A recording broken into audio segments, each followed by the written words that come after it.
Hi, and welcome to Check Your Thread, a podcast about sewing more sustainably. My name's Zoe, and I'm obsessed with sewing. I've been blogging about it for over 13 years and am the creator and host of the popular handmade wardrobe challenge, Me Made May. But like many people, I've become increasingly concerned about the climate crisis and the way my lifestyle contributes to it. So in this podcast, I'll be nerding out about making clothes whilst exploring how to minimise the negative impact that it may have. I really hope you'll join me on this journey. Hi lovely listeners, how's it going? I'm all good, even more tired than usual though, because it's been an extra busy week, which I'll explain a bit more about shortly. Anyway, how has your making been going? I've realised that it's only a couple of months until my family are going to Italy on holiday, and I have got a long list of warm weather items that I think my kids or myself could do with. So I've got to get back onto those plans. This week I also posted on Instagram about my recent bikini making adventures. So I'm feeling revved up to make myself another swimwear set, so I've got two options. I loved the fit of the bottoms of the Vanazza two-piece that I've made, so I've cut out another pair using a sample of leopard print swimwear fabric that has been in my stash for over a decade. Shh.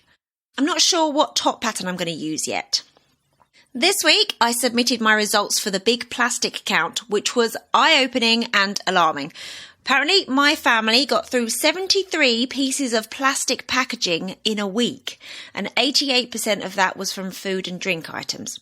So according to the website, it's likely that only 13% of the plastic packaging waste that my family generates is likely to get recycled in the UK, and the rest will be incinerated, or it will be dumped in landfill, or it will get shipped to other countries, which also often results in incineration or dumping. It's so depressing.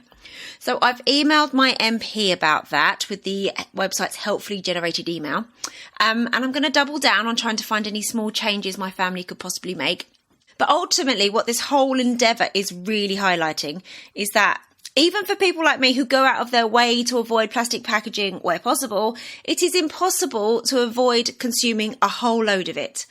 And this has to be addressed by the supermarkets and the brands and the government. Sorry, no fun tips to share really this week, just frustration. Anyway, on to a nice thing. Thanks heaps to lovely listeners Saskia, Kylie and Ty for signing up this week to support the podcast via Patreon. I appreciate each patron so much. I actually signed up to support a podcast that I listened to via Patreon this week, and it was so quick and easy. Honestly, I think it took me about a minute to sign up. So if you enjoy listening to this podcast, please consider making a monthly contribution of an amount of your choosing to help keep it going. Find the links in the show notes or on the website checkyourthread.com. Right, let's get into today's episode then. I realised that the Me Made May mini-series of episodes that I released in April would not be complete without this addendum. I almost don't want to call it an addendum to those other episodes because I feel that talking about people's experiences of the challenge and the lessons learned and what happens next is actually really key to the value of the entire endeavour. I haven't in previous years talked much about what's next after Me Made May. I guess I always thought that everyone would be kind of having different takeaways because everyone's pledge and challenge was different. However, after reading heaps of people's posts about the challenge during this month, I think that there are a lot of common experiences and lessons and takeaways that are fairly universal to most participants. So I realised that there must be a way that I can help people drill down on what it all means for them. And after some chats and some brainstorming last week, I came up with an idea. And that idea has become a free downloadable resource for participants of Me Made May. Its purpose is to help us participants gain insights from our Me Made May experiences and capture the lessons that we've learned. It's called the Me Made May and Beyond worksheet. We're going to go into its contents during today's episode so you can see how it can help you. So here's how you get hold of it. Sign up to the Check Your Thread newsletter from the 30th of May to the end of June, and a download link will be automatically sent to your inbox. To sign up to the newsletter, head to checkyourthread.com, scroll to the bottom of the page and it's there. Existing subscribers to the newsletter will have already had the link sent to them by the time that this episode is released. So, get the download, have a go at the worksheet, then please let me know what you think. I'm so excited about this because I genuinely think it's a really helpful tool for participants. Also, I really want to say just a massive well done and congratulations to all participants of the challenge. I hope that you had a wonderful, useful, insightful month. Okay, let's get into the episode. Enjoy. So at time of recording this episode, we're in the final week of the Me Made May 2022 challenge. From where I've been sitting, it's been a wonderful month. Personally, my own challenge has gone well. I'll be sharing my experiences a bit more shortly. And from a community standpoint, it's been incredible. As with the last few years' challenges, the hashtags have been overwhelmed by images of amazing, talented people sharing their beautiful garments, accessories and outfits. And it's been so interesting to read lots of captions outlining people's discoveries, insights and plans for the future. From what I can tell, and I really hope that everyone else has found this to be the case also, the community continues to be welcoming, inclusive, varied and diverse and so supportive of each other. As I've said a million times, you don't have to have an entire wardrobe of handmade items or even the desire for one to take part. You can participate, have fun, learn and grow through Me Made May, even if you have just one single handmade item. I put a lot of time and effort into trying to get that point about the challenge and others across this year. I made a bunch of infographic things, blog posts, and of course the Me Made May mini-series of podcast episodes explaining and exploring what Me Made May is, what it isn't, who can take part and how. And I really feel that it was so worth it. I've received heaps of messages and was tagged into so many Instagram posts where people said things along the lines of, I saw the Me Made May hashtag before and I thought it was just people taking photos of themselves. But having heard the podcast episode, I know what it's really about and I'm excited to make a pledge and challenge myself. For example, at Fabrica Brack on Instagram wrote, after listening to Sozo Blog's podcast and hearing the parameters of Me Made May, I dialed back my ambitious making plans and went back to basics.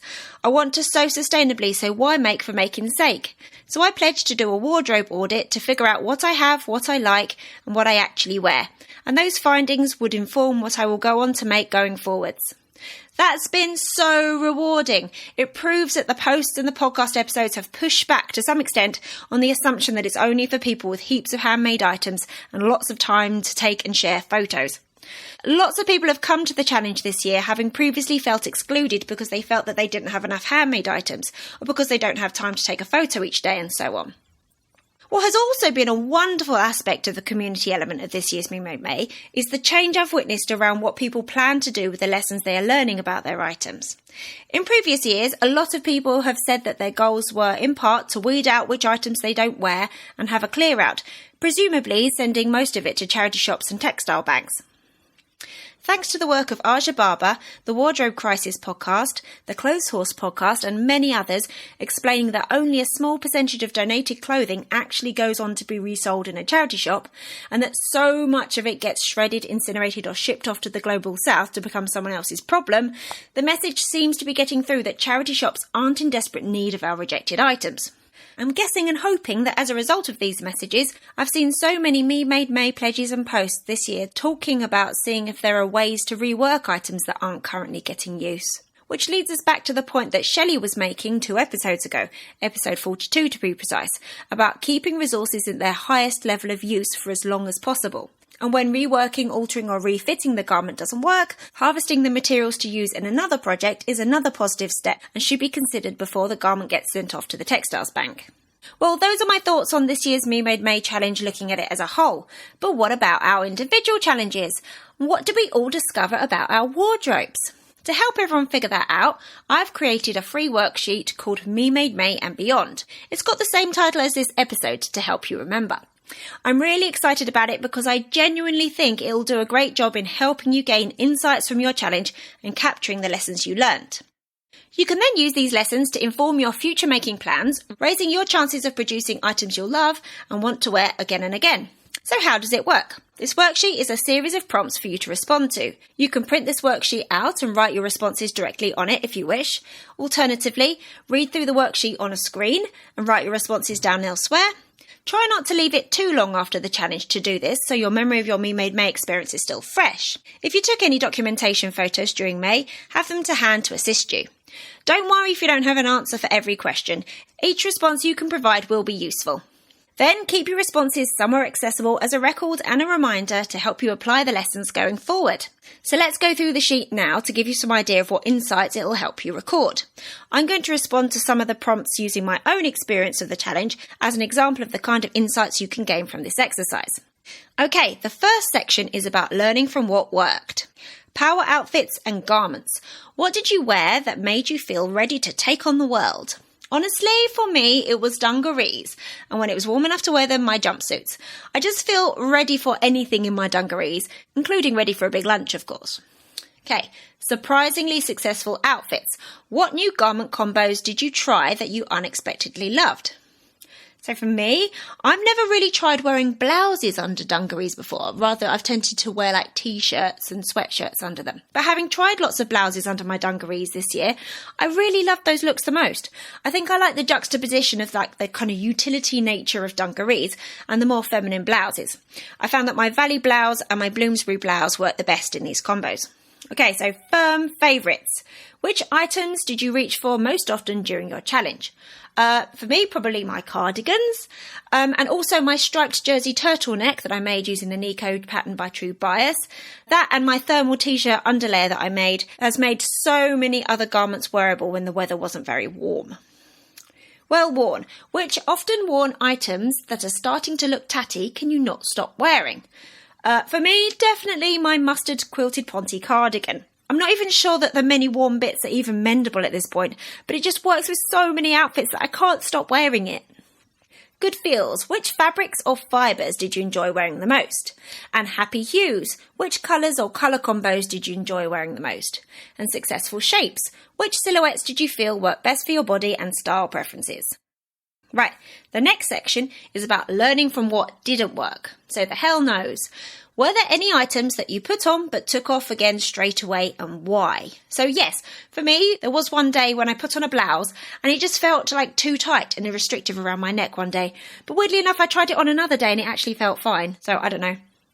And there were definitely some odd combinations that I tried that didn't make it out the front door, but I can't remember what those were off the top of my head. So, mehs. Which item did you wear, at least for a while, but felt meh about, and why? Me, definitely I had some of these. My funnel neck toaster sweater for one.